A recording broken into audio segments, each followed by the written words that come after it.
Dr. Chopra, you spoke about and wrote in your books that coffee is one of the most important protectors of health. Could you please expand on your idea and talk about the coffee's effect for health? Yeah, it's a great question. So, as you mentioned, I'm a liver expert, and I got very intrigued about 25 years ago when I read that coffee drinkers have lower levels of liver enzymes in the blood. So when we go see our primary care physician once a year, they do a battery of blood tests, and amongst them, they test for two liver enzymes, ALT and AST. And this was an observation that people who drank coffee had lower levels. When somebody has elevated levels, it's almost always indicative of liver disease. So this was intriguing, but what does it mean? Maybe there's something in coffee that interferes with the assay, and so you get lower levels. But then studies came out that coffee drinkers have less hepatic fibrosis. They have less scar tissue in the liver. If there's lots of scar tissue in the liver, totally distorting the liver architecture, with islands of liver cells totally surrounded by scar tissue, fibrosis, we call it cirrhosis. So coffee drinkers had lower levels of liver enzymes, they had less fibrosis. Then a study in gastroenterology that people who drank 2 cups of regular coffee a day had a 50% reduction in hospitalization and mortality from chronic liver disease. It turns out that primary liver cancer arising in the liver, is now the 3rd leading cause of cancer mortality in the world. And multiple studies and a meta-analysis have shown that people who drink 2 cups of regular coffee, 40% reduction in primary liver cancer mortality. So lower liver enzymes, less scarring, less fibrosis, less hospitalization, less mortality, less liver cancer. It turns out that coffee drinkers also have a lower risk of 4 other common cancers: metastatic prostate cancer, colon cancer, skin cancer, including malignant melanoma, very deadly skin cancer, and endometrial cancer. So 5 cancers, people who drink coffee have a low incidence. Low risk of Parkinson's disease, low risk of cognitive decline, early dementia, lower risk of type 2 diabetes. And for type 2 diabetes, one has to drink 6 cups of coffee, regular or decaf, and then there's a 40 to 54% reduction in risk of developing type 2 diabetes. If somebody already has type 2 diabetes and they drink 2 cups of coffee a day, regular or decaf, 30% reduction in cardiovascular mortality. So pretty impressive.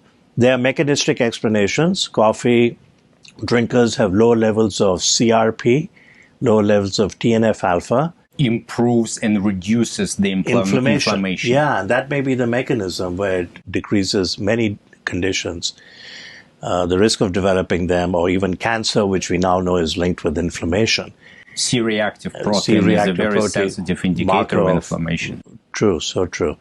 So a study appeared in the New England Journal of Medicine about 4 years ago. And that day, I got about 100 plus emails from colleagues around the country. Sanjeev, you've been talking about coffee all these years and its potential health benefits. You're vindicated. And the study in the New England Journal of Medicine that said men and women who drink coffee have lower total and cause-specific mortality. And then about 6-8 months ago, an article in one of the nutrition journals that people who drink coffee have longer telomeres. So telomeres were described by Elizabeth Blackburn, an Australian scientist. She got the Nobel Prize in Medicine or Physiology in 2009 with 2 other colleagues. And shortened telomeres are linked with accelerated cellular aging. So who has shortened telomeres? Mothers of chronically disabled children, caregivers of people with Alzheimer's. Who has longer telomeres? And by inference, they may live longer. We think they'll live longer. People who exercise, people on the Mediterranean diet, people who meditate, and then the recent study that people who drink coffee have longer telomeres. Does it matter which coffee to drink, how much coffee one should drink, and what is the frequency that the coffee should be used? So it's a great question. The studies have simply asked, do you drink coffee? Yes or no? If you drink, how many cups do you drink? And what is the size of the cup? And do you drink regular or decaf? My take on it is that if drink regular coffee if you can. It has more benefits than decaf. And don't add cream or sugar substitutes. I like to drink it black, make it simple. Then I don't have to worry about sugar and Splenda and do I put milk and is the milk cold and it's going to make my coffee cold. So I drink black coffee.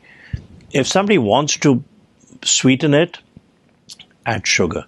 Don't use artificial substitutes. Artificial sugars are turning out to produce worse glucose intolerance because it actually changes the microbiome in the GI tract. This is one of the hottest topics in medicine.